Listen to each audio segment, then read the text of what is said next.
I'm really interested to kind of dive into the relationship you had with the abusive individual you named Caesar in your book. So, do you mind sharing a little bit about your time with Caesar? Like I said, I started dating way too fast, way too fast. I mean, I met Brad when I was 19, and then I'm losing him at 52. So my entire adult life had been spent with Brad. And now all of a sudden I'm in a community. I was living in a community that was extremely family based. So all my relationships were based around us as a couple. So I just felt like untethered, like I was lost. Just like when you have a child, your relationship with your community changes. When you're widowed, your relationship with the community changes again. Nobody tells you that. But now I was like displaced. I didn't really have a place in these relationships. I was the tag along or the add on or the uncomfortable image of what can happen to somebody, that you could be in a relationship and you can lose it. And people would look at me and I'd feel like I was sort of the representation of that. So I wanted out of that. I desperately wanted out. So I started dating really, really fast. And I met this guy and he just seemed fabulous. And it's interesting because here I'm a psychologist, and in fact, my graduate training was one of the unusual ones that focused a lot on personality disorders. But we don't talk about in psychology what happens inside of a relationship with a personality disorder. We just talk about the development, the etiology, Mm. the dynamics of the persons, the manifestation of the characteristics of the personality. But we don't talk about what happens to those around them and what their relationship style is like. I mean, I heard of the word love bombing, but I really didn't know what it meant. Yeah, I heard people talk about thinking they met their soulmate, kind of thought it was silly until I met this person. And suddenly I had this experience, this magnetic experience of feeling like I'd met my match. Like this was better than anything I've ever had in my life. That's what it felt like when we first met. Now, there are warning signs, and granted, I put them in the book. So you, as a reader, are like, oh, well, that's not good. But when you're in the throes of it and you feel all this great, great moments, this fabulous moments of feeling really connected, you overlook the bad moments thinking, well, no relationship's perfect. Look, I was married 31 years to somebody. We didn't start out great, but it got better as we aged. This will happen too. We'll get there too. Captured that transition really well in your book, like just the slow building of tension and all these different issues. I wanted to ask, was there a grieving process about the person that you thought Caesar was, if that makes sense, whether that was during your relationship or after it ended?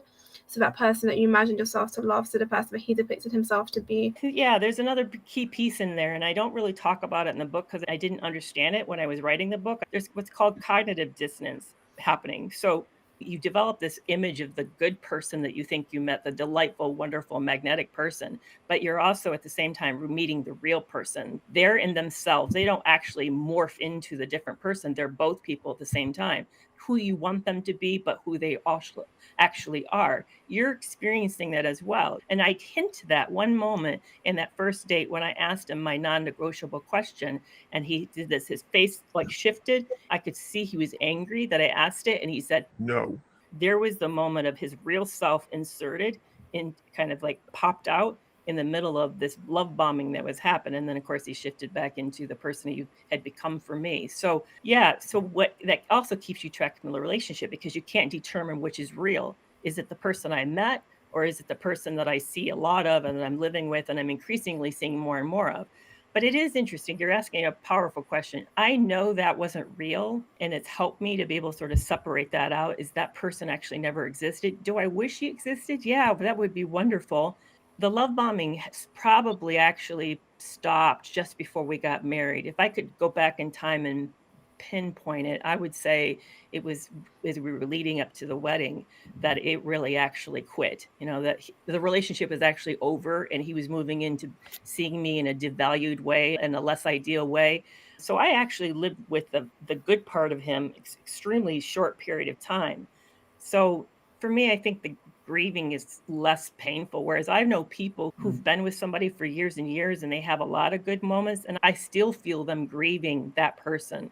They'll give you this really wonderful moment, and then they'll tell you in that same period of time this really horrible story of what happened. And you're thinking, wait, wait, wait, you just said they're the best thing ever. And then you described this horrific act of violence. How does that work? But I don't feel that same kind of struggle because I think what really helped me, this is unfortunately, and fortunately, was that losing Brad and really grieving that I think you discussed a tactic that a lot of narcissists tend to use, sort of mimicking the likes and dislikes of their partner to sort of overlook what is genuine abuse. Could you provide a more concrete example of what that might look like? Yeah, initially, what they'll do is they'll mimic, it's called mimic parenting and mirroring you. And so mirroring means they'll actually mirror your body language. So if you're cross-legged and it's your right leg over your left, they'll cross-leg as well and put their right leg over the left, or do the literal opposite of the mirror. So you're looking at a reflection of yourself. By the way, psychologists learn to do this with clients, and we're told to do this because it develops fast rapport. So this is a technique that's actually been researched to show that if you want to help someone build trust with you to get somewhere pretty fast, this is a really great way to do it, is to mirror their behavior. It's very simple to do it. We often do it without being conscious of it. You may mirror each other and not realize that you're doing it. But so he was mirroring me. And then parroting is to kind of repeat back what thing people say and sort of use the same language. And then the mimicry is that's the same thing, is that what they do is they find the ways that you guys have a similar past, and then they kind of highlight that, like the fact that we had similar aged children, similar types of careers. So they find those types of similarities, but they also then start to kind of create this future with you. Would you like to do this in the future? Would that be something you'd find fun? So they kind of get you to dream about what you're going to do. But while they're doing that, they also say things in the moment where, like, I've never met anyone like you before. This is incredible. I've never felt this connection before. So what's happening is they're in your mind, they're creating a past, a special moment with you in the present, and then a potential future. So that creates a sense of connection with this person that actually doesn't really exist, because the past is actually, they're just picking up on your cues of, they hear you went here, or you lived there, or you did this, and then suddenly they'll say, oh, they did too. Now, maybe they really never did, or maybe they did, like maybe they drove through the city. Maybe they've never, stopped and actually know Chicago, but they'll suddenly, Like, oh, I know Chicago. I've seen this and this place in Chicago or whatever. So yeah, it's really a powerful experience, because most of the time when we meet people, we're aware of the differences between us, that your hobbies are really different than mine, or maybe you have this perspective of politics that I don't share. But what they're doing is they're copying you. So you feel this symmetry with this person. And we all unconsciously have this intense desire to meet our twin. We don't really actually think about that, but that's what we're looking for. And so you feel that you've met this person, and it's incredible. But what I missed was, and it happened right away, he was also offloading emotional responsibility really quick. I share in the book how he insisted on carrying everything and then saying, It's time somebody else takes care of you. but what he was establishing is a dominance. Things are going to go my way. I'm in control here. And will you comply? That was also a test. Are you going to go along with me exerting my dominance, or are you going to like resist? And so you'll experience that kind of testing of you initially too. And that kind of puts you in a spot, because we don't want to be antagonistic, especially on a first date. You really want your best foot forward. So for you to say, no, that's, push it, then suddenly you're like, why am I making this so difficult? But yet, by failing that test, in other words, my over compliance said that I was going to go along, that I was going to be pretty easy, which I unfortunately continued to give that message that I would go along. That's really insightful. So going back to what you said about the whole mirroring body language, I think that is so honestly quite scary, because it's something that you wouldn't even notice, and then in hindsight you look back to it and you just really think like it can take on so much meaning as time goes on. And when I was reading a book, all these like little things are just building and building and building, and in isolation it might not seem like such a big deal, but as it builds and gathers together, it just becomes so isolating, and just like you're so dependent on you're just really trapped. Exactly. There is this building that's happening, and there's other cult-like programming that's occurring in that first meeting, in the first few meetings, that you're not even aware of either. There's excessive eye gazing.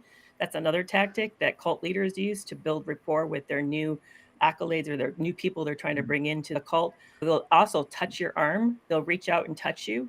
That's another technique. Therapists use that as well. People who are trying to sell you something will do that to you. So there's like these known tactics that we know that are very powerful in building a connection, lowering someone's resistance, lowering their guard. Actually, false trust, it's not earned. It's happening too fast. You shouldn't trust this person yet.